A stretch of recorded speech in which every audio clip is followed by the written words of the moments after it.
ఇవాళ చూడు, జాతీయ స్థాయిలో మొన్న వచ్చినటువంటి నివేదిక చదవా కరుణాకర్ రెడ్డి. ఇవాళ ఆంధ్రప్రదేశ్ బెస్ట్ పోలీసింగ్ లో నేషనల్ లెవెల్లో 2వ స్థానంలో ఉంది, 2nd ప్లేస్ లో ఉంది. దట్ ఈజ్ నారా చంద్రబాబు నాయుడు గారు. ప్రజాస్వామ్యబద్ధంగా రాష్ట్రంలో లా అండ్ ఆర్డర్ మెయింటైన్ అయ్యే విధంగా పోలీసులకి పూర్తి స్వేచ్ఛనిచ్చి ఇవాళ ప్రజలకు ఒక భద్రత కల్పిస్తా ఉంటే కక్ష సాధింపు నువ్వు చేసినటువంటి పాపాలన్నీ చూస్తూ కళ్ళు మూసుకుని కూర్చోవాలా మేము? ఇది ప్రజాస్వామ్య పరిరక్షణ, maintenance of law and order. నీలాంటి చీడ పురుగుల్ని సమాజంలో నుంచి ఖచ్చితంగా ఏరిపారేస్తాం. ఉపేక్షించే పరిస్థితి లేదు బొమ్మన. నువ్వు ఒక చీడ పురుగు. ఆధ్యాత్మిక కేంద్రమైనటువంటి తిరుపతి నగరంలో నివసిస్తున్నటువంటి చీడ పురుగు నువ్వు. నీలాంటి చీడ పురుగుల్ని ఖచ్చితంగా ఏరిపారేస్తాం. దానిలో ఎక్కడా కూడా మీనమేషాలు లెక్కించినటువంటి పరిస్థితి ఉండదు.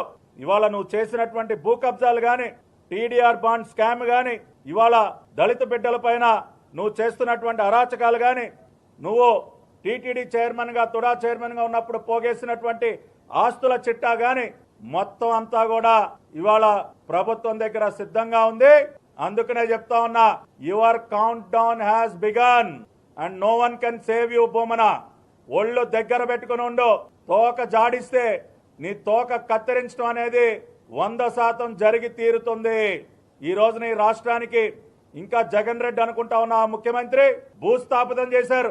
నీ నాయకుడిని నిన్ను ప్రజలు ఎప్పుడైతే స్వామివారి సంపదని దోచుకునేటటువంటి ప్రయత్నాలు చేశారో ఆ రోజునే మీరు స్వామివారి ఆగ్రహానికి గురయ్యారు. స్వామివారి ఆగ్రహం ఏ విధంగా ఉంటుందో 151 నుంచి 11 స్థానాలకి పడిపోయిన రోజే మీకు అర్థమై ఉండాలి. అయినా సరే మీ పద్ధతులు మార్చుకోకుండా ఇంకా కూడా అదే పందాల ముందుకు వెళ్తా ఉన్నారు.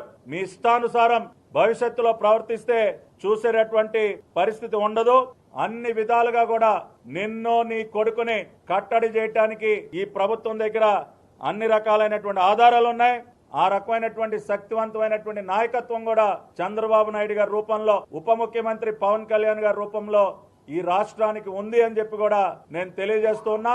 ఖచ్చితంగా భూమన స్వర్ణముఖి నదిలో కబ్జా చేసినటువంటి 9 ఎకరాల వ్యవహారం గాని, టీడీఆర్ బాండ్స్ స్కామ్ గాని, దళిత యువకుడు పవన్ యొక్క విషయంలో గాని, వీళ్ళు అక్రమంగా పోగేసినటువంటి ఆస్తుల విషయంలో గాని, 35,000 ఓట్ల దోపిడీకి సంబంధించి జరిగినటువంటి కుట్రలో గాని ఏ అంశంలో కూడా భూమన కరుణాకర్ రెడ్డిని, అభినయ్ రెడ్డిని కూడా క్షమించేటటువంటి పరిస్థితి, వారిని వదిలిపెట్టేటటువంటి పరిస్థితి ఈ ఎన్డీఏ ప్రభుత్వం